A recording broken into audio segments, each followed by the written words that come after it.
The future of education is here. Education is the key to personal development and the future of societies.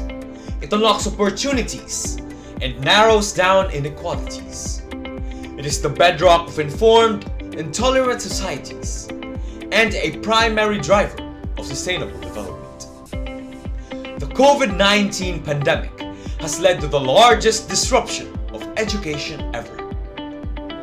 In mid-July, schools were closed in more than 160 countries, affecting over 1 billion students. At least 14 million children worldwide have missed out on education in their critical preschool year. And parents, especially women, have been forced to assume heavy care burdens in the home. And despite the delivery of lessons by radio, television, and online, and the best efforts of teachers and parents, many students remain out of reach. Learners with disabilities, those in minority or disadvantaged communities, displaced and refugee students, and those in remote areas are at highest risk of being left behind. And even for those who can access distance learning, success depends on their living conditions, including the fair distribution of domestic duties. We already faced a learning crisis before the pandemic. More than 250 million school-aged children were out of school, and only a quarter of secondary school children in developing countries were leaving school with basic skills. Now, we face a generational catastrophe that could waste untold human potential, undermine decades of progress, and exacerbate entrenched inequalities. We are at a defining moment for the world's children and young people. The decisions that governments and partners take now will have lasting impact of hundreds of millions of young people and on the development prospects of countries for decades to come. This policy brief calls for action in 4 key areas. First, reopening schools. Once local transmission of COVID-19 is under control, getting students back into schools and learning institutions as safely as possible must be a top priority. We have issued guidance to help governments in this complex endeavor.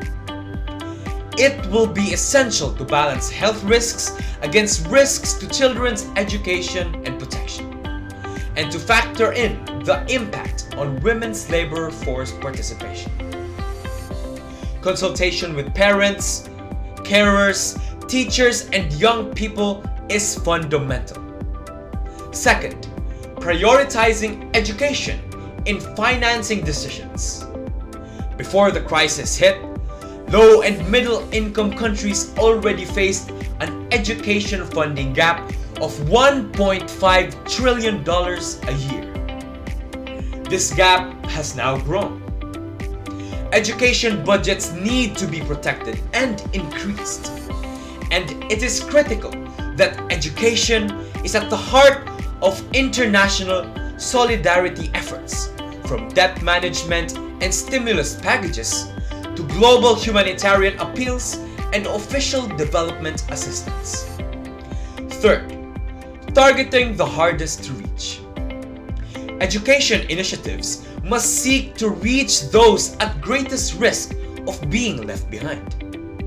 People in emergencies and crisis, minority groups of all kinds, displaced people, and those with disabilities.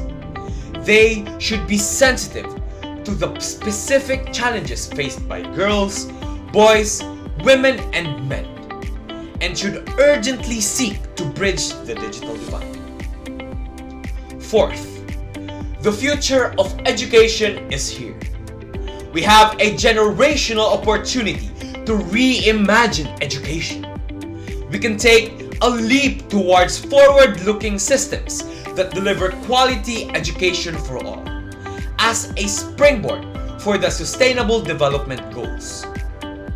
To achieve this, we need investments in digital literacy and infrastructure, an evolution towards learning how to learn, a rejuvenation of lifelong learning, and strengthened links between formal and non-formal education. We need to draw on flexible delivery methods, digital technologies, and modernized curricula, while ensuring sustained support for teachers and communities. As the world faces unsustainable levels of inequality, we need education, the great equalizer, more than ever.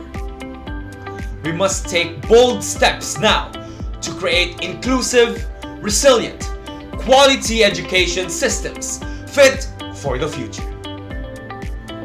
Thank you.